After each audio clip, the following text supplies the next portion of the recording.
রে ফুল বাসরে দিনে শুধু গেথে ফুলের মালা চোখের দলে কুসুম তুলে ভরিয়াছি ও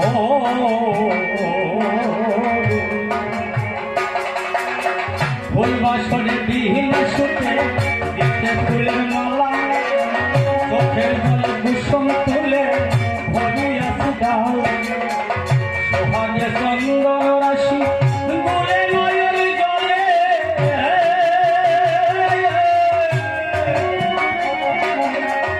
আদর করে রাখে আছি পলাইব ভাই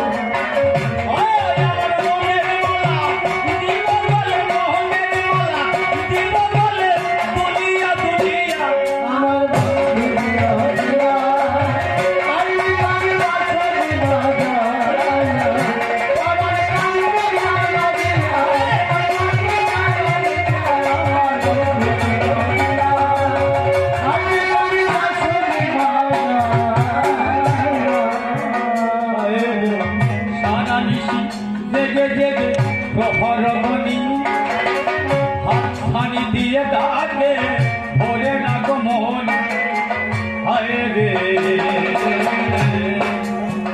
সারা নিশি প্রহরমণি হাতখানি দিয়ে ডাকে ভরে না গো মন কোকিলেরও কুহুতানে ডাকিয়া সুধা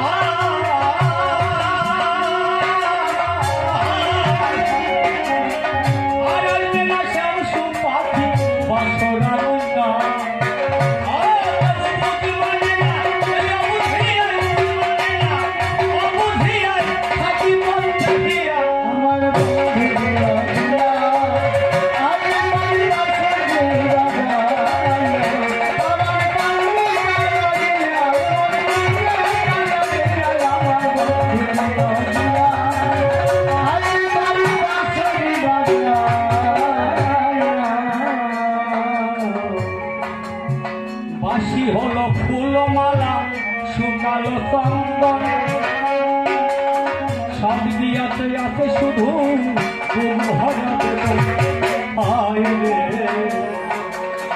বাসি হলো ফুলমালা শুকালো চন্দন সব দিয়াতে আছে শুধু তবু চোখের জলে বহিয়া যায় বিরহে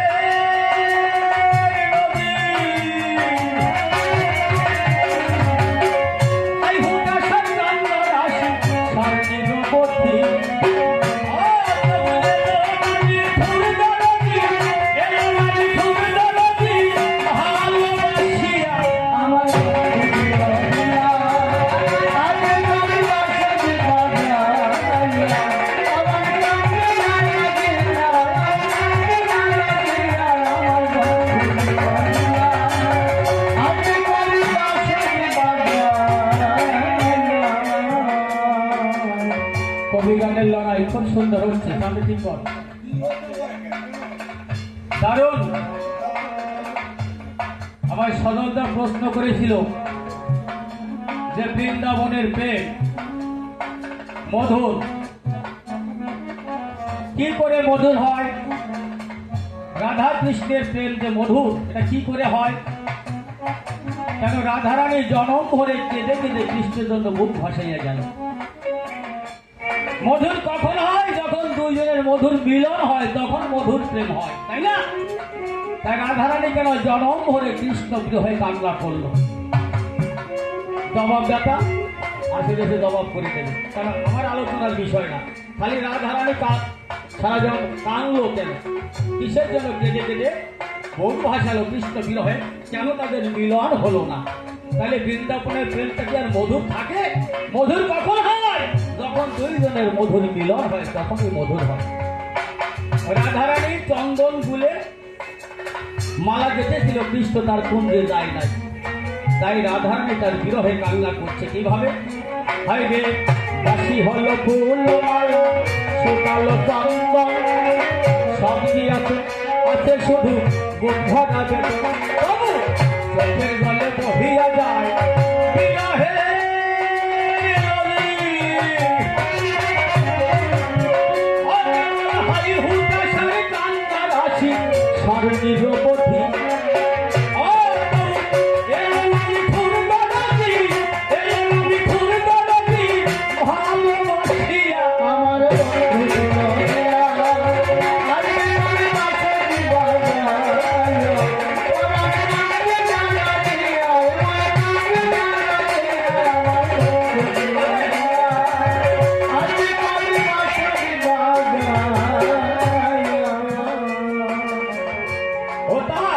ভালোবাসায় গাইবে মিলন শুধু যে বিরহ আগে জানিয়ে তারে দিয়া ভালোবাসে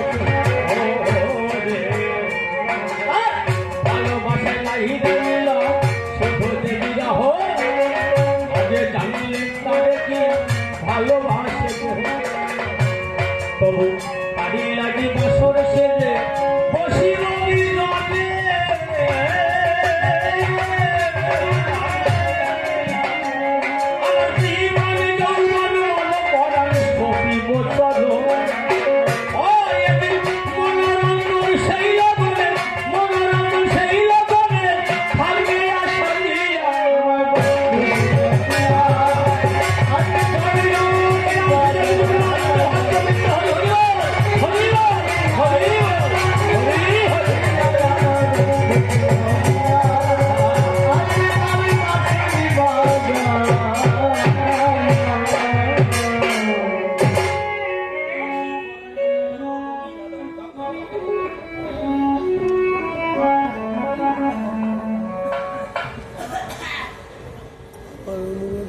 বিরহে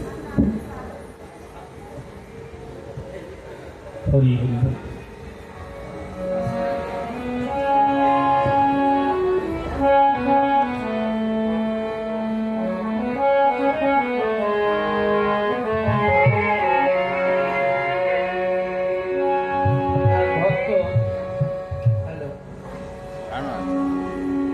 আমার গুরুদেব শ্রদ্ধা শ্রীবাস সরকার মহাশয়ের গানখানি উদাসী পরাণ কেন গভীর আধারে দ্বীপ জেলে চোরা কিরে তুই খুঁজে ফিরিস কারে এই গানখানা শুনতে চেয়েছেন। তার দীনেশবাবু আমার পরিচয় দিলেন, উনি একজন সরকার। বাবা তোমাদের কাছে একটা নিবেদন, ওই সরকার বলে সরকারের অপমান করো না। আমি সরকার না, আমি একজন দোহার, হারমোনিয়াম বাজাই, সুরটা নিয়েই তো।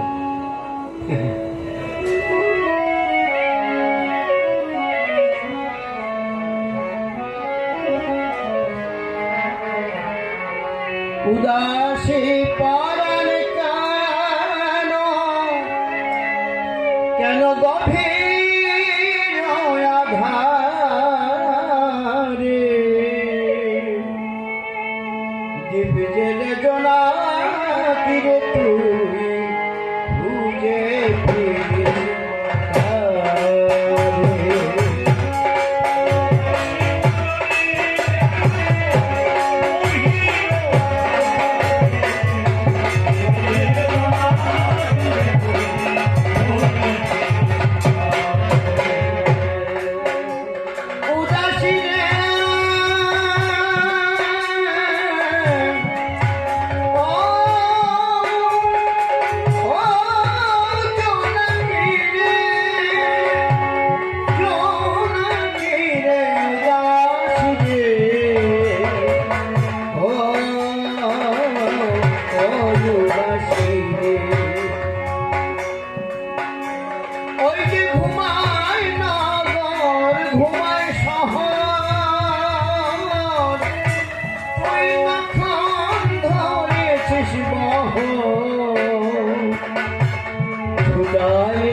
বলছিস তুই কি ধন হারা,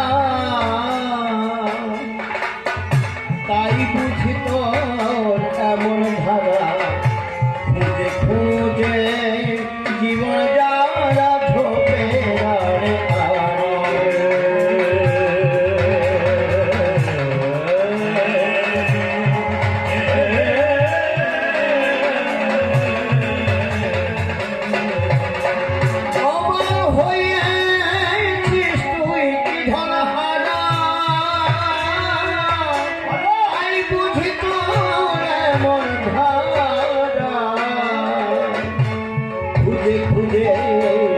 জীবন যারা ঝোপে আরে আরে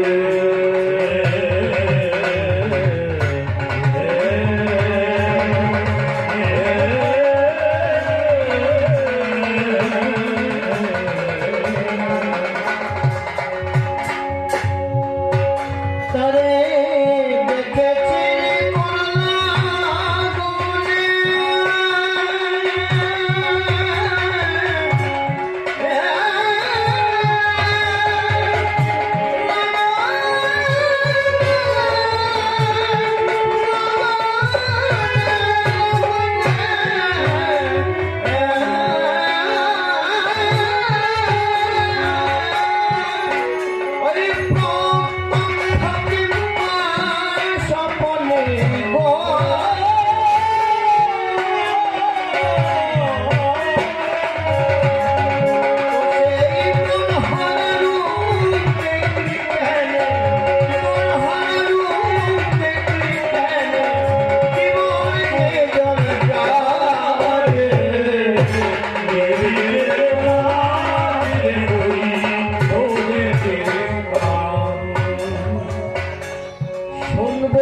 যোজনা কি যার লাগিব ঘরে আছি তুই তারে দেখেছিস না কি বলে যায়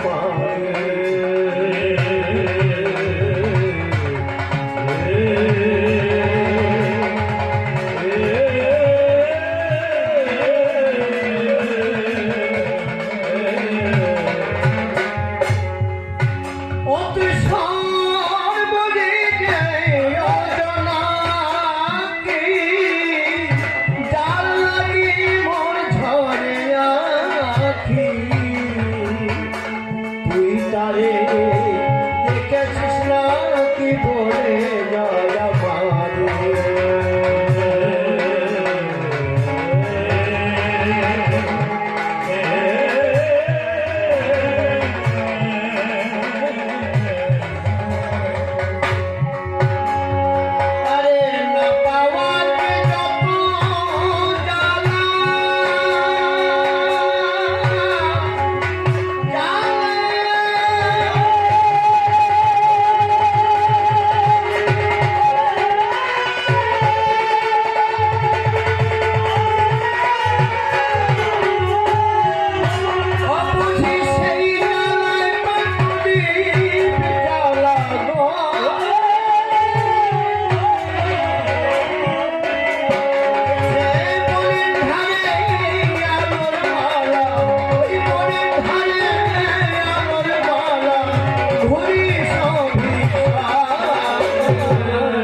ওই যে বেলা গিয়ে এলো কালো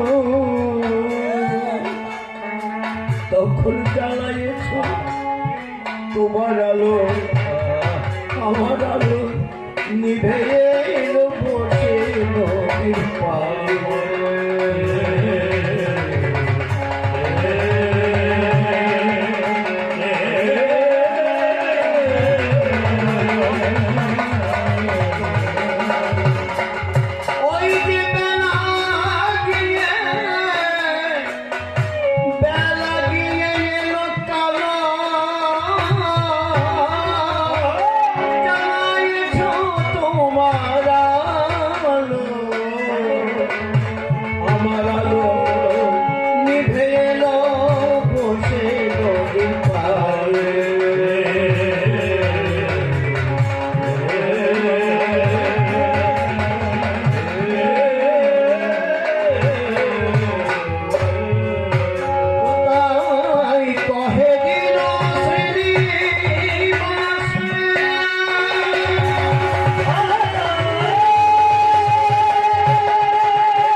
কাকাবাবুর সত্যি গান, আমি এই গানটা এর আগে ওনার মুখে কোনোদিন শুনিনি, আজকে শুনলাম।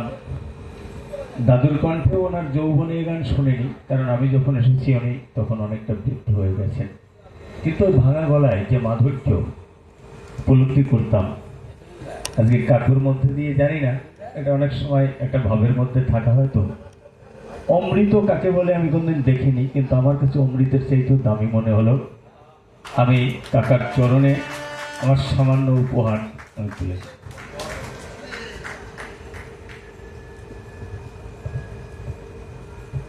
জীবন তো প্রায় শেষ। আমার গুরুদেব, তার আশীর্বাদ কিছুটা পেয়েছিলাম, কিন্তু শুনেছি কাঁচা মাটির ভাণ্ডে সিংহের দুগ্ধ থাকে না। আমার মনে দেহটা কাঁচা ভাণ্ড হয়ে গেল, তাই সিংহের দুগ্ধ ধরে রাখতে পারি।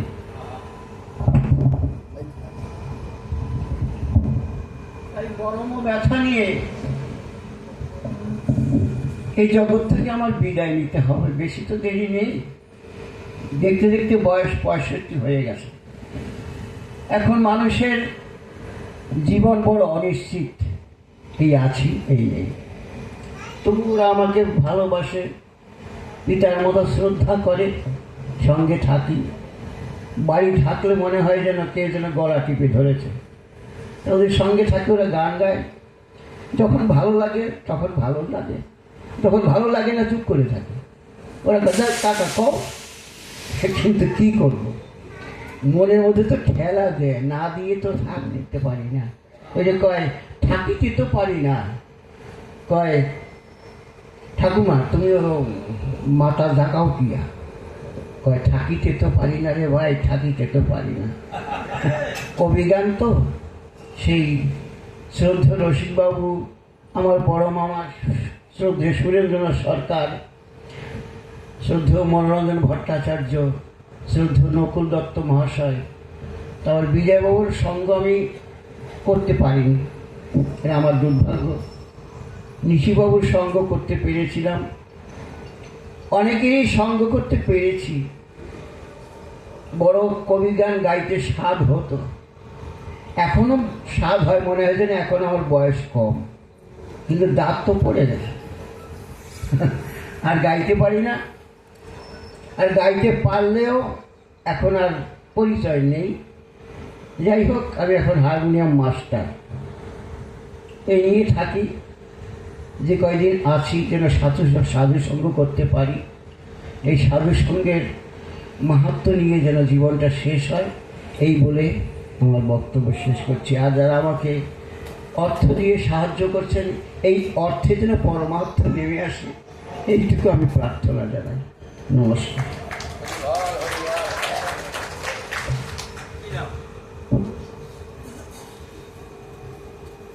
মাননীয় শঙ্কর গাইন, উনিও 100টি টাকা আপনার গান শুনে আশীর্বাদ করলেন।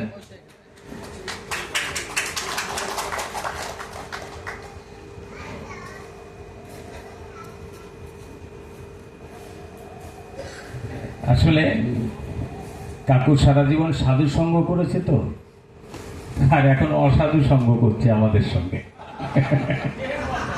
না না, সবাই যার জন্য মনের খোরাক মেটে না, তো জানি আমি। কিন্তু হলে কি হবে, তোমার তো সে লোকেরা নেই। না না, তোমাদের এখন এখন শ্রদ্ধায় বলো, ভালোবাসায় বলো, আর বিরক্তিতে বলো, এই বাবাদের সঙ্গই করতে হবে। দাদা শোনো, উনি আমাদের বাবা কইয়ে ডাকে, হ্যাঁ, কোন শালায় ওনারে নাই আমাকে সামনে দিয়ে সেই। মানে উনি আমাদের বাবা বলে কিরকম জানেন, বলে রাস্তায় যদি কেউ শুয়োরের বাচ্চা বলে, তা তোদের দেখাই দেবো, সেই রকম বাবা বলে। তা ভালো, সেই রকম বাবা হয়ে থাকলে, বাবা একটা হলেই হলো, সে যা হই কেন, তাই না? চিঠির গান, ও চিঠির গান আছে, হরিসঙ্গীত, মন কাঁদে মন মানুষ বলে। এখন আমার তো এ সমস্ত গাওয়ার অভ্যাস নেই, কারণ এই গান খুব কঠিন গান। আমি যখন হরিসঙ্গীতের রিয়েলিটি শোতে গিয়েছিলাম তারপরে এই গানগুলোকে অনুধাবন করেছি। আর একটা ভালো কথা না বললে নয়, এই যে শুভ, ও সত্যিই শুভ। বছর 5 আগে ওকে বোধহয় আমি সোনারপুর রাজপুরে প্রথম দেখি, বাচ্চা ছেলে, তখন গোপটোকা এরকম ওঠেনি, আর 7-8 বছর আগে। হ্যাঁ, তা এই নরেশ কাকা, নরেশ সরকার উনি নিয়ে গেছে। তা বলে কি, শ্রীবাস দাদু আছেন, ঢাল নেই, তরল নেই, নিধিরাম সর্দার, বলে কবি গান গাওয়া লাগবে। কাকাবাবু ছিলেন।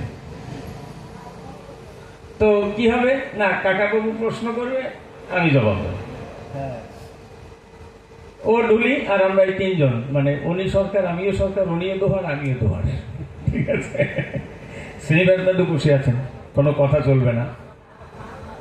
কাকু উঠে যখন ধুয়ো দিলেন, ওর বাড়ি শুনেই আমি বুঝতে পারলাম, বা এ তো যা ভেবেছিলাম তা না, এ তো তাল দিয়ে মাখানো জিনিস। মানে এটা একটা গল্প আছে না, এক বুড়ি তাল দিয়ে ভাত মাখিয়েছে আর কুকুর জিভ বের করছে, উনি তো ভাবছে মাল দিয়ে মাখাইছে। বুড়ি করে, যা ভেবেছিস তা নয়, তাল দিয়ে মাখা। তারপরে দেখে মনে পছন্দ হচ্ছে, বাচ্চা ছেলে তো, গোপদারি ভেবে ওঠেনি কিনা, ওটা ডাক্তার। কিন্তু যখন বাড়ি দিল তখন দেখলাম, বাহ, খুব সুন্দর। সত্যি সেদিন গান কিন্তু আনন্দ হয়েছিল। ছাদের উপরে ওই বিশাল লোকজন, মোটামুটি 100 হবে, তাই না? লোকের ওপর অন্য মানুষ নাই। তা কিন্তু ওই যে 1 কোটি মানুষ বসে থাকাও যা, আর শ্রীনিবাস বাবু বসে থাকে তা। অর্থাৎ শ্রীনিবাস দাদু যেহেতু বসে আছেন, আমাদের কাছে মনে হয়েছে আমরা লক্ষ লক্ষ মানুষের সামনে গান পরিবেশন করছি। সবচাইতে বড় জিনিস, গান শুনে দাদু বুকে জড়িয়ে ধরে বলেছিলেন, ভালো হয়েছে। এর চাইতে আর বড় সার্টিফিকেট লাগে না। অর্থাৎ আমি এসে যাদের দেখেছি, আমি এসে অনাদিবাবুর সাথেও 10-15 বেলা গান গাইবার সুযোগ ঘটেছে। অমূল্য দাদুর সাথে প্রচুর গান করেছি। শ্রীনিবাস দাদুর সাথেও কম হলেও 30-40 পালা তো হবে। সুরেন বাবুর সাথেও 4-5 পালা গিয়েছি। নারায়ণ বাবুর সাথেও 2 পালা গেছি। উনি তো সবচাইতে কড়া লোক, দাঁত ভেক্সি দিয়ে আর একদিক দিয়ে ফেলায় দেয়। 2 আসর গান, মানে 2 ঘন্টা গান গাওয়ার মধ্যে 2টো কথা ভুল বলেছি, তাই অসীম বাবুর কাছে রিপোর্ট করেছে।